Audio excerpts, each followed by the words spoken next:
Hello everyone, welcome to Sanmarga classes. ಬೆಳೆಯ ಉತ್ಪಾದನೆ ಮತ್ತು ನಿರ್ವಹಣೆ ಪಾಠದ 34ನೇ ಪ್ರಶ್ನೆ. ಕೃಷಿ ಕ್ಷೇತ್ರದಲ್ಲಿ ಕೆಳಗಿನ ಕೃಷಿ ಉಪಕರಣಗಳ ಉಪಯೋಗವನ್ನು ತಿಳಿಸಿ ಅಂತ ಹೇಳಿದ್ದಾರೆ. ಈ ಎಲ್ಲ ಉಪಕರಣಗಳ ಉಪಯೋಗವನ್ನ ನಾವು ಬರಿತಾ ಹೋಗ್ಬೇಕು.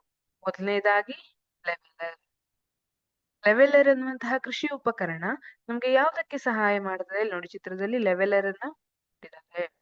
ಇದು ಹೆಸರೇ ಹೇಳ್ತಾ ಇದೆ, ಇದು ಜಮೀನನ್ನ ಮಟ್ಟ ಮಾಡಲು ಉಪಯೋಗಿಸುತ್ತಾರೆ. ಲೆವೆಲರ್. ಲೆವೆಲಿಂಗ್ ಅಂದ್ರೆ ಏನು? ಇಂಗ್ಲಿಷ್ ನಲ್ಲಿ ಲೆವೆಲಿಂಗ್ ಅಂದ್ರೆ ಕನ್ನಡದಲ್ಲಿ ಮಟ್ಟ ಮಾಡುವುದು ಅಲ್ವಾ? ಈಗ ಜಮೀನು ಒಂದ್ ಕಡೆ ಏರಿರ್ತದೆ, ಇನ್ನೊಂದ್ ಕಡೆ ತಗ್ಗಿರ್ತದೆ. ಅವಾಗ ಏನಾಗ್ತದೆ? ಬಿತ್ತನೆ ಮಾಡಿರುವಂತಹ ಬೀಜ ಸರಿಯಾಗಿ ಆ ಸರಿಯಾಗಿ ಬೆಳಿಲಿಕ್ಕೆ ಆಗೋದಿಲ್ಲ. ಒಂದು. ಆಮೇಲೆ ನೀರಾವರಿಗಾಗಿ ಹೇಳಿದ್ದಾರೆ. ಇಲ್ಲಿ ನೀರಾವರಿಗಾಗಿ ಈಗ ನೋಡಿ, ಒಂದ್ ಕಡೆ ತಗ್ಗು, ಒಂದ್ ಕಡೆ ಏನಾಗ್ತದೆ, ನೀರು ತಗ್ಗಿನ ಕಡೆ ಹರ್ಕೊಂಡು ಹೋಗ್ತದೆ. ಹಾಗಾಗಿ ತಗ್ಗಿನ ಕಡೆ ಇರುವಂತಹ ಸಸ್ಯಗಳಿಗೆ ಅತಿಯಾಗಿ ನೀರು ಸಿಗ್ತದೆ. ಉಬ್ಬಿನ ಕಡೆ ಇರುವಂತಹ ಸಸ್ಯಗಳಿಗೆ ನೀರು ಅಷ್ಟು ಸಿಗುತ್ತೇ ಇಲ್ಲ. ಹಾಗಾಗಿ ಸಸ್ಯಗಳ ಬೆಳವಣಿಗೆ ಯೂನಿಫಾರ್ಮ್ ಆಗಿ ಸರಿಸಮವಾಗಿ ಆಗೋದಿಲ್ಲ. ನಾವು ಜಮೀನನ್ನ ಮಟ್ಟ ಮಾಡಬೇಕು. ಮಟ್ಟ ಮಾಡ್ಲಿಕ್ಕೆ ಲೆವೆಲರ್ ಅನ್ನ ಉಪಯೋಗಿಸ್ತೀವಿ. ಇದು ಕುಡುಗೋಲು. ಕುಡುಗೋಲು ಇದನ್ನ ನೋಡಿದ್ರೆ ನಿಮ್ಗೆ ಉತ್ತರ ಗೊತ್ತಾಗ್ಬಿಡ್ತದೆ. ಇದನ್ನ ಯಾಕೆ ಉಪಯೋಗಿಸ್ತಾರೆ ಕುಡುಗೋಲನ್ನ? ಕುಡುಗೋಲನ್ನ ಚಿತ್ರದಲ್ಲೇ ಕೊಟ್ಟಿದ್ದಾರೆ, ನಿಮ್ಗೆ ಎಲ್ಲಾ ಹೆಂಟನ್ನ ಚಿತ್ರದಲ್ಲೇ ಕೊಟ್ಟಿದ್ದಾರೆ. ಕುಡುಗೋಲನ್ನ ಕೊಯ್ಲು ಮಾಡಲು ಉಪಯೋಗಿಸುತ್ತಾರೆ ಅಲ್ವಾ?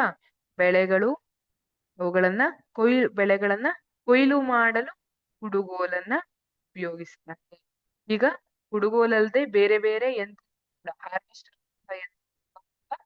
ಕೊಯ್ಲು ಮಾಡಲು ಉಪಯೋಗಿಸ್ತಾರೆ. ಅಂದ್ರೆ ಕುಡುಗೋಲು ಕೂಡ ಕೊಯ್ಲು ಮಾಡುವ ಒಂದು ಉಪಕರಣ ಆಗಿದೆ ಅಥವಾ ಸಾಧನ ಆಗಿದೆ. ಇದೇನಿದು? ಕಲ್ಟಿವೇಟರ್. ಕಲ್ಟಿವೇಟರ್ ಅನ್ನ ಯಾಕೆ ಉಪಯೋಗಿಸ್ತಾರೆ?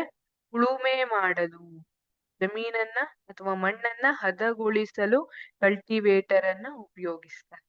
ಯಾಕೆ ಮಣ್ಣನ್ನ ಹದಗೊಳಿಸಬೇಕು?